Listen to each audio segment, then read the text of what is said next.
Okay, well, welcome to Stars and Stars with Isa. This is the show where we look to the stars above with the stars below. I'm Isa. Yeah, you like that wordplay? I'm Isa Nakazawa, your host and resident astrologer, and it is a true honor and pleasure for our first live show ever to be in conversation with the incredible Raquel Willis. Raquel is an award-winning activist, journalist, and media strategist who is deeply dedicated to collective liberation, especially for Black trans folks. Raquel is a co-founder of Gender Liberation Movement, the author of the memoir, The Risk It Takes to Bloom, and the executive producer of iHeartMedia's LGBTQ+ podcast network, where she hosts 2 podcasts. Raquel's organizing reveals someone who is clear on her purpose and filled with love for her people. As a Libra rising, her sense of justice is central to all that she does, but her Venus in Cancer makes room for the softness and fluidity liberatory transformation requires. And we have to mention that just this morning, Time announced Raquel as one of the 2025 Women of the Year. Please, show some love! Thank you. Thank you. I've never been so excited to be read for Filth live, so this will be great. Oh my gosh, I love that. And we were actually just talking about kind of this Libra-Cancer juxtaposition of learning how to just be present in moments where you're receiving an award like this and sitting in that recognition, because both of us are kind of values girlies and like really sitting in all the people we need to thank and all of the ways that we need to honor those that came before. How are you feeling this morning? Like, how are you able to receive this big moment? It's surreal. It's really weird. It's exciting, and I think you're right. You know, the first thing that I think about is the people who paved the way for me. I think about my mom and my sister and my grandmas who are no longer here, but obviously shining down. And then, you know, all the like iconic OGs, the Marsha P. Johnsons, the Sylvia Riveras, the Cecilia Gentiles, Monica Roberts. There's so many powerful trans women who paved the way for me to be who I am and do the work that I do. So yes, yeah. I love that. And we were just saying how you're someone who, we were talking about the difference between self-electing yourself as a leader and being elected by your communities, which is definitely a reflection of you. So your win is a win for a lot of other people. So period. So we're really excited, and it's just an honor to be sitting in that moment, Thank you. in that echo with you. And before we go into the deliciousness of your chart, can you just start us off and tell us what your relationship to astrology and cosmology is? Yeah, I mean, I love astrology. I read my horoscopes or listen to my horoscopes pretty regularly. I will say being a Gemini is difficult because clearly we are the most marginalized zodiac sign. I'm not gonna lie. That's true. It's not uncommon to be booed out of a place or get a side eye. So that's a thing. And I really think Scorpios are the ones y'all should really be paying more attention to. Present. Because the Scorpios will actually get you. We'll just think about getting you. That's a thing. And you know that the Cancer that's like in my Venus and Mars. Woo, those are some tortured parts of my sign, too. So I'm excited to hear what you have to say. I gotta love that you're reading that, because people are always like, Cancer is so chill and receptive. I'm like, is it? Because it's definitely the other water sign with armor in its archetype. And so I'm all Scorpio, so I think we're up there with Gemini in terms of the zodiac's most feared. And so a Gemini and Scorpio is perfect. So we're gonna start by sharing your big 3, just to give the audience some context for your chart. So as Raquel shared, she's a Gemini sun. Any Geminis in the house? No. Oh, wow. Okay. Virgo moon. They just don't want to speak up. I know. I was all, wow. Okay, I see that. Well, we were just introduced by a Virgo, so Virgo moon and a Libra rising, as we said. So we start with your ascendant, which is also known as your rising sign, because it's deeply personal and it sets us up for your deepest motivation and your way of being. And it orients the wheel. The wheel sets the houses. So that's where we begin. And Libra risings are often considered the peacekeepers, right? Like a lot of people think about Libra as the connector or the kind of diplomat. We think of the archetype of the scales, so we think of justice. We also think of beauty. But I like to offer planetary mythology in my readings because I think it gives us more texture and nuance. And so in the Sumerian and Babylonian traditions, there's these Venusian gods because, of course, Libra is ruled by the planet Venus. And so the Venusian goddesses, Inanna and Ishtar, are more complex because though they're goddesses of love and beauty and fertility, they also hold dominion over war and this kind of fierce sense of power, right? And even in your caption announcing today, you talked about power, right? And holding ground. And so when you think of Libra rising, I also want you to think about the dance and conversation with its opposite sign, Aries. Aries is Mars ruled.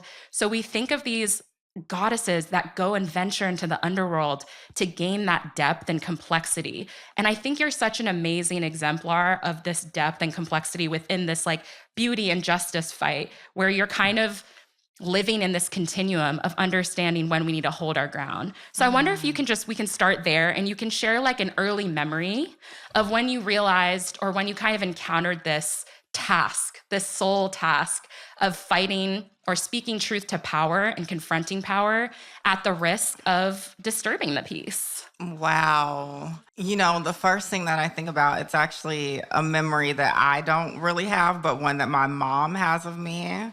So I don't know what my parents were talking about, but they were kind of going back and forth. Yeah. And I guess I perceived that my mom was clearly in the right.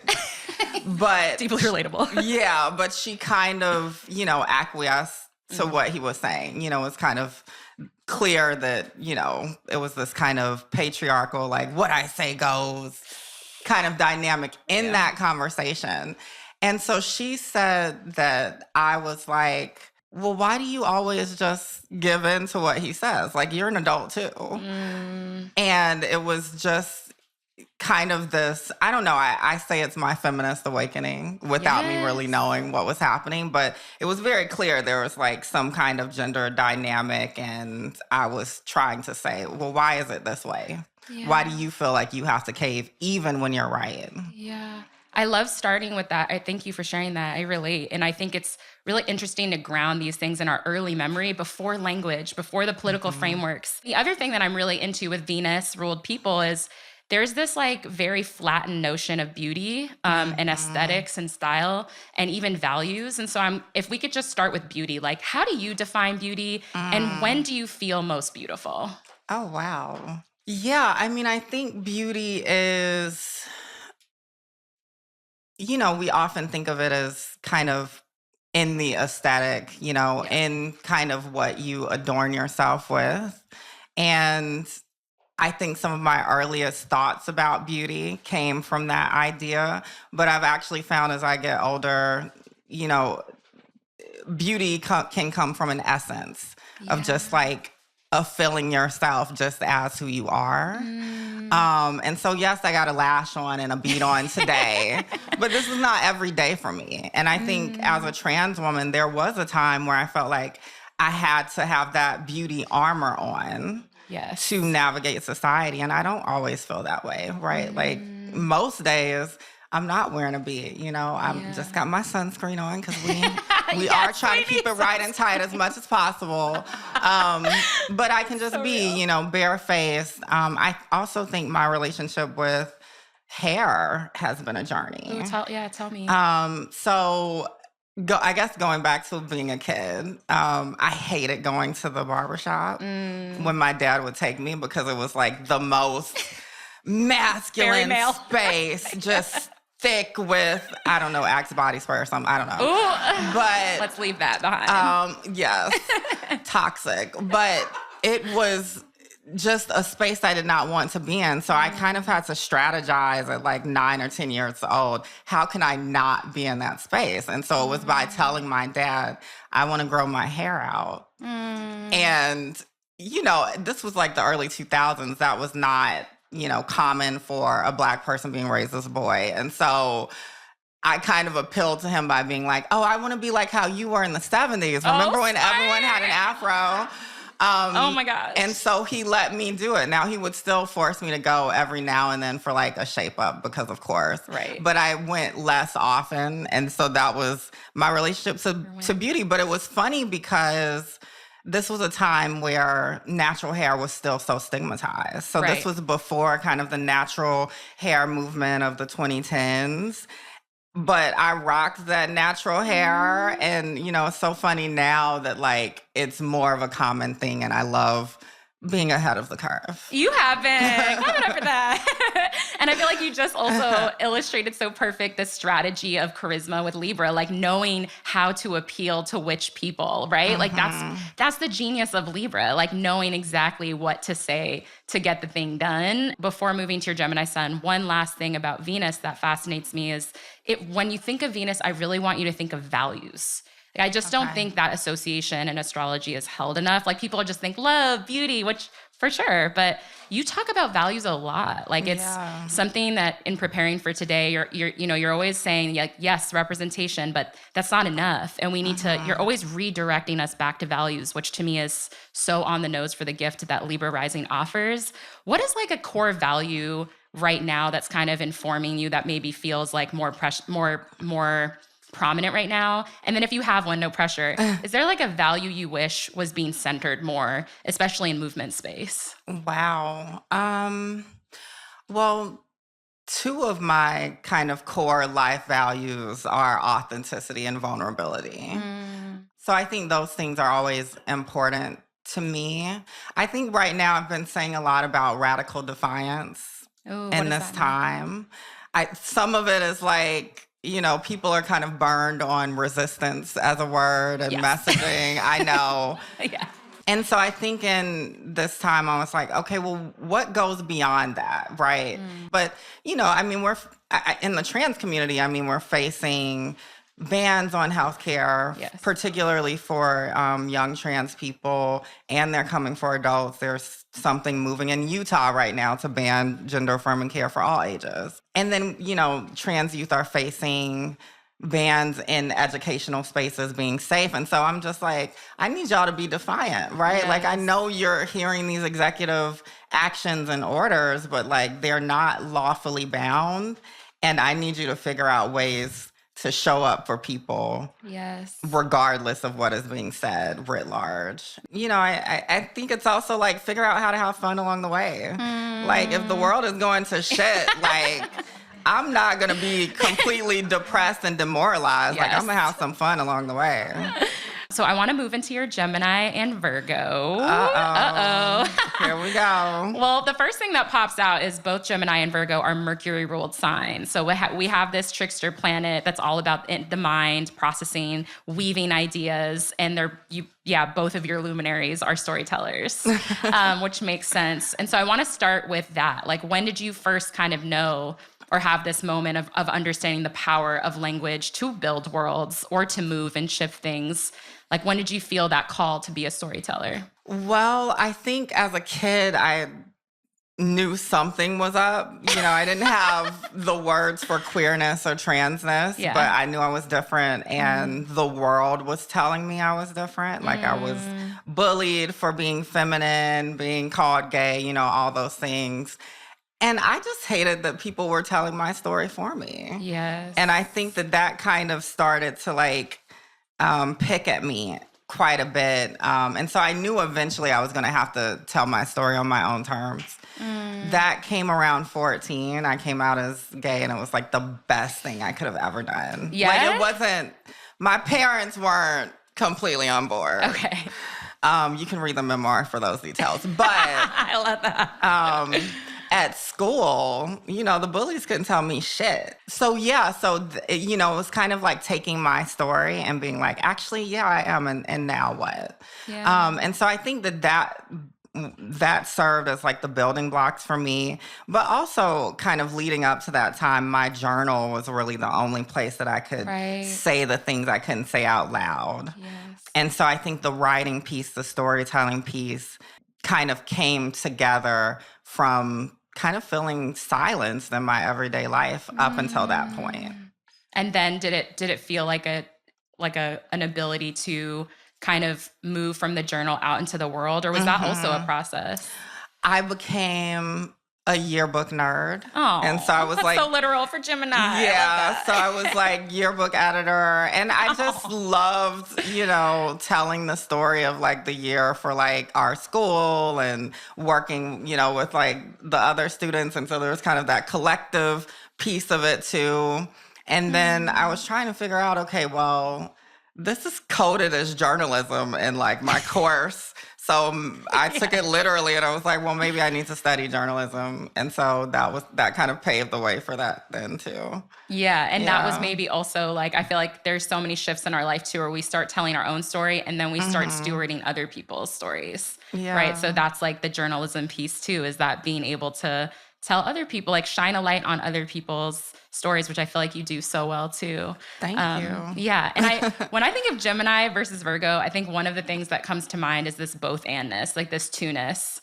And quite literally, I think of W.E.B. Du Bois's double consciousness. So Gemini is the translator. Yeah. Like they're the ones that are constantly connecting ideas, but they're also connecting worlds.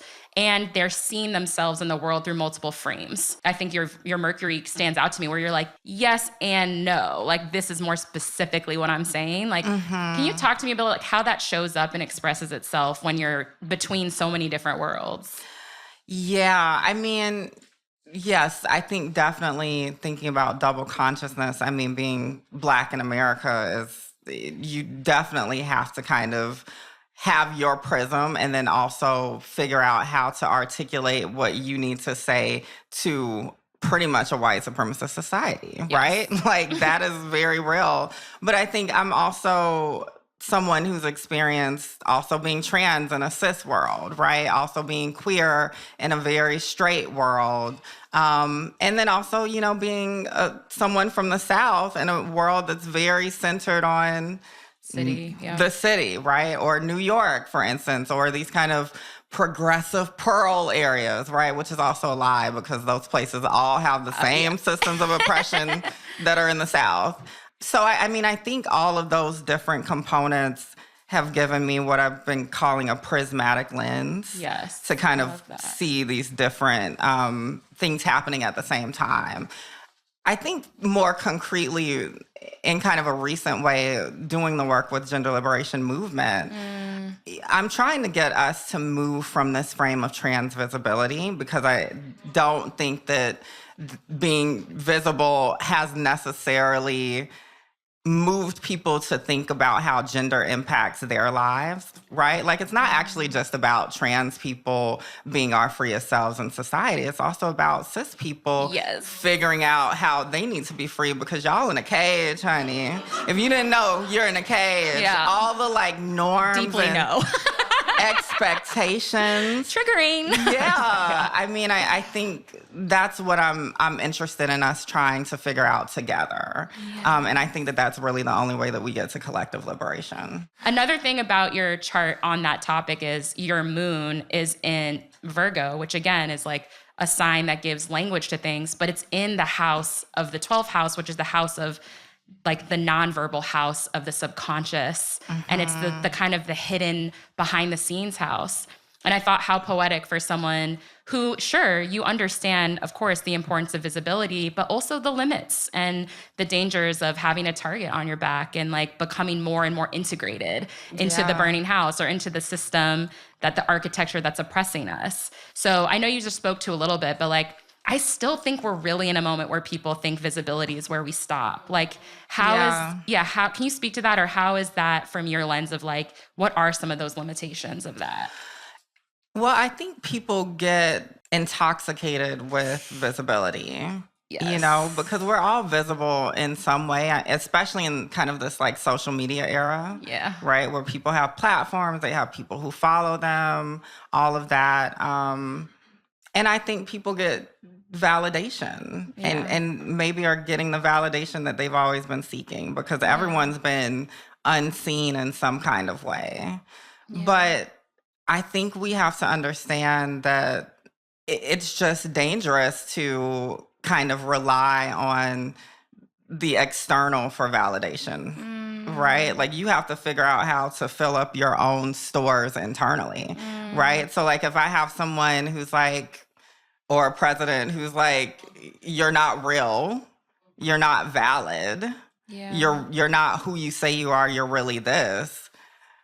That doesn't mean anything to me because I've been trying to do the internal work of being fulfilled on my own terms internally. I'm not seeking the external validation. I don't need you to co-sign me. I co-sign me. So many good phrases. I think that that's important for us.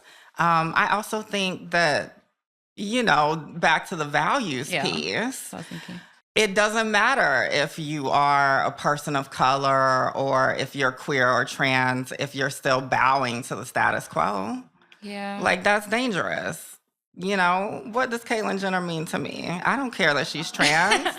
I don't either, bigoted, and she is derailing so much of the progress and really endangering an entire community. Yes. And I'm just using her as an example. I mean, we could say a whole bunch of people.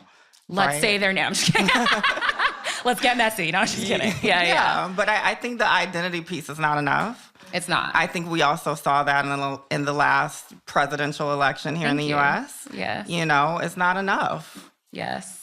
And what are your values? Do you care about people's children being bombed and killed overseas or not? Are you committed to stopping that, ending that, or not?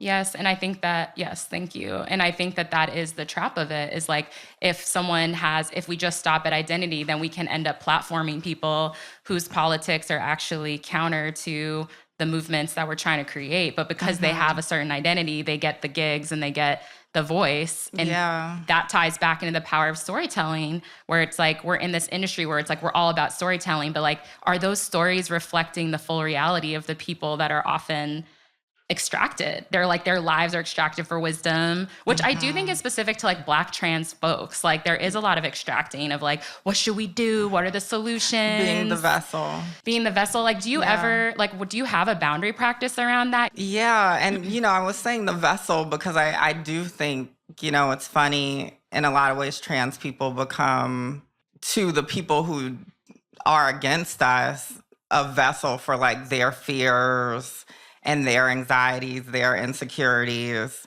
And then I think for a lot of people who think that they agree with us or are on our side, we become a vessel for their enlightenment. And so I think that those are both a different kind of trap, and people need to be on guard about those things. Yes. And that's the Gemini ability to like hold all of I just feel like when I listen to you, you have that like 360 view on like what are the different like dichotomies that we're holding, how do we navigate all of them, and what are the risks of each. Yeah. And now I want to travel to your Earth, your Virgo moon. Okay. My sister is a Virgo, so I've come to love Virgos.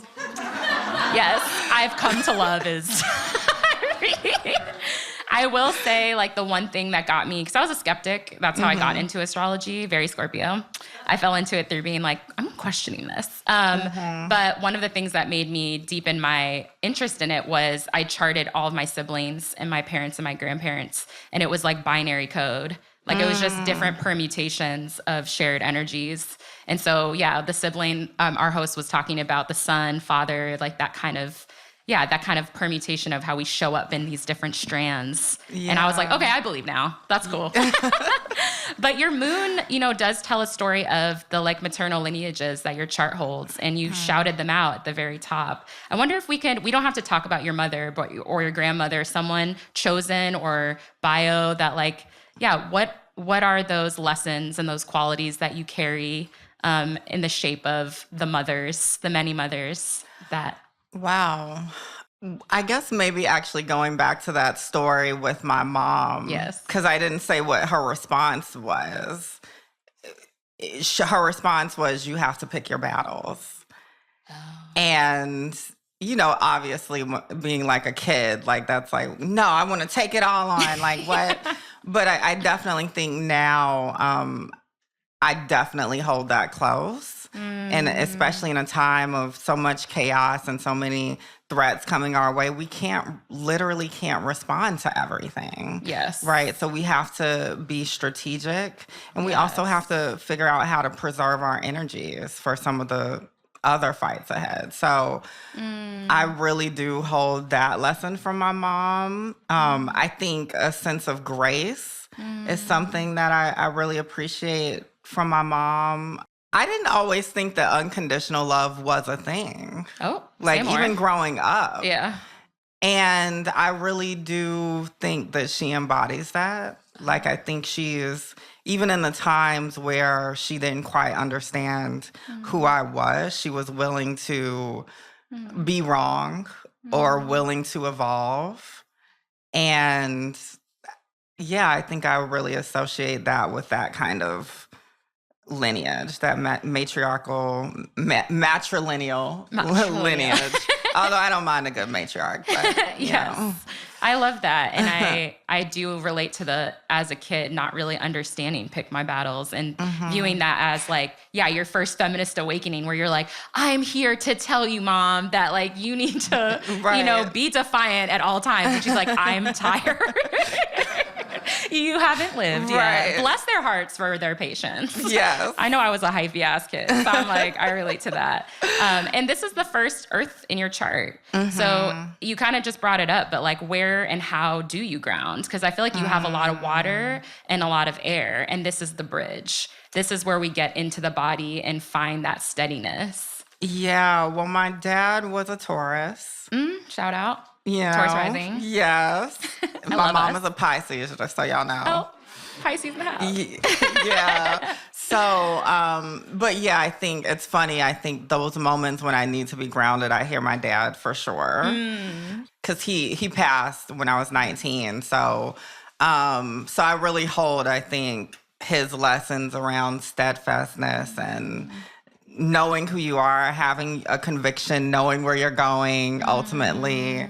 But yeah, I mean, I think I ground in kind of my inner circle, in family and in friends who, don't see me for all the other things that are happening in my life. Don't see me for like the honors and, you know, the role within community.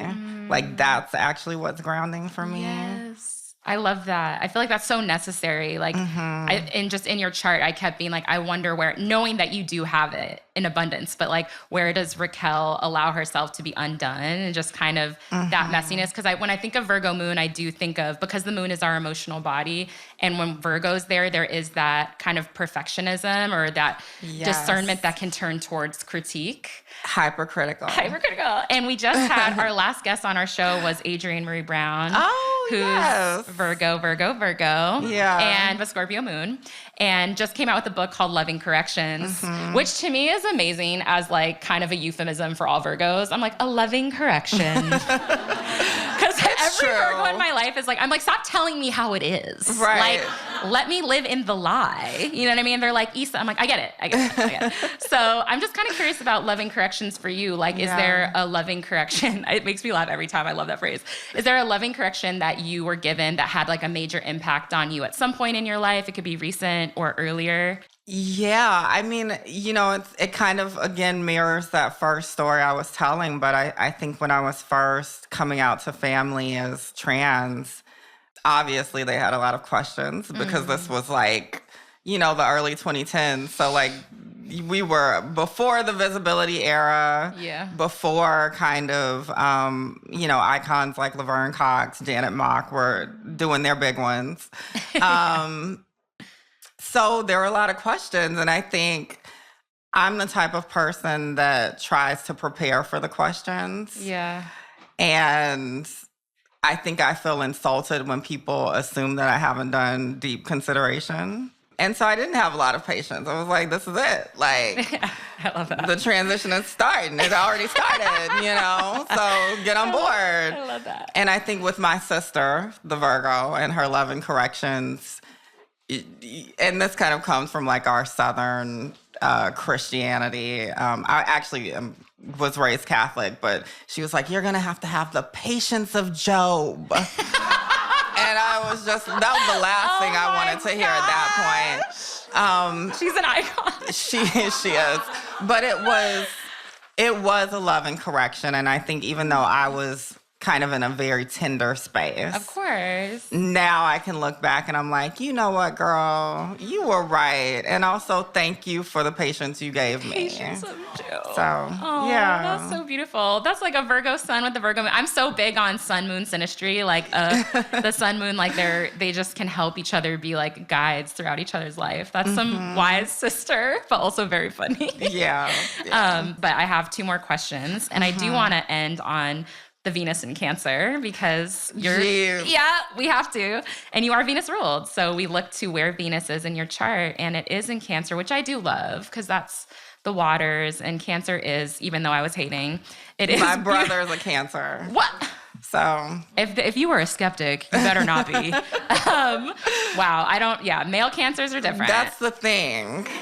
Like, stay tuned for that podcast. Yeah, that was my blueprint, and so thank you. The 2 of us just held our eyes and we were like, and see. But we're not talking about your brother. We're talking about you. And I do want to know a little tea about relationships because, Venus is love. And I feel like you're mysterious to me. Like, I'm curious what kind of relationships you look for and, what are the qualities that you feel like complement you and cultivate that Venus and Cancer that water you. Yeah, I think going back to nuance, like I need someone who doesn't always have to say or project that they're leading in a relationship to actually feel it. Oh. And I think, and I know I'm intimidating. Yeah. And I need someone who isn't intimidated or can at least pretend they're not intimidated until they actually, fake it till they make it. Yes. Right? So that is difficult, especially, when dating men and masculine folk. It's like that it's hard for them to feel that nuance. Like just because I'm on a stage or I have a platform or I have this career, it's not that I'm asking you to dim your light. No, not at all. My light is just fucking bright. And I'm not gonna dim it. And I'm not gonna dim it. What signs are you typically attracting? Like, do you get Aries? Do you get Cap? My first boyfriend was an Aries. Okay, shout out. So yeah, I don't mind Aries, I guess. I have dated a Libra. And? Actually a couple of Libras. I like Libras. Yeah, I like good that for you. like balance. Yeah. Because like they can gas me up and I can gas them They up. do gas. Yeah. I love a Libra lover. Yeah. Like, say more. So, right. So I've appreciated them. I'm trying to think what else. No Scorpio? No Scorpio. Not dating. Not dating, but some great situationships. We're good for that. We're good for that. Damn, that was brutal. Y'all can love me. Y'all can love me. Don't be scared of the singer now. I love that. I know we have to wrap. So as we come to a close, I do want to share this powerful refrain from one of your speeches that I feel like rings true for today. Actually, I would wonder if you could read it because I think it would be more powerful. Sure. It's just those 3 lines. Okay. I will carry your name on my tongue and your legacy on my shoulders. I will imagine the world you deserved. I will fight to make that world a reality. Mm-hmm. It's really beautiful. And yes. And so my last question to close is, your book is called The Risk It Takes to Bloom, which is it's your chart in a title. And that risk feels really heavy right now and very real. And so I wonder if we could just end on naming an ancestor whose story gives you hope and strength to keep blooming. Oh, wow. Well, can I do 2? Yeah. Marsha P. Johnson gets so much love, as she should, but I just want to raise her up. I also think the blooming is so funny because she's known for her iconic flower crowns. Yeah. But she was just someone who made a way for herself with so little.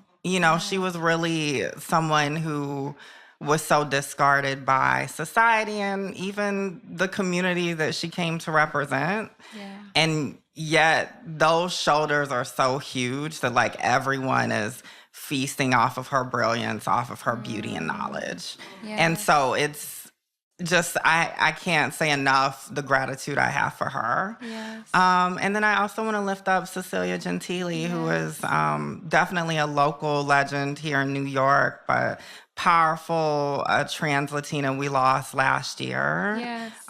Pretty much exactly a year ago. And she was a fierce defender of sex workers, of trans folks, of immigrants, of everyone. And we're also standing on her shoulders too. Yes, say her. Yeah. And she was just so fucking funny. I know, that's what I was gonna say. Like, she's a comedian. She was a comedian. She was great. Yes. Well, thank you so much, Raquel. If we can just show all of our love to Raquel. Follow Raquel Willis. Get the risk it takes to bloom and be defiant. Thank you. Thank you, Raquel. Thanks, everybody.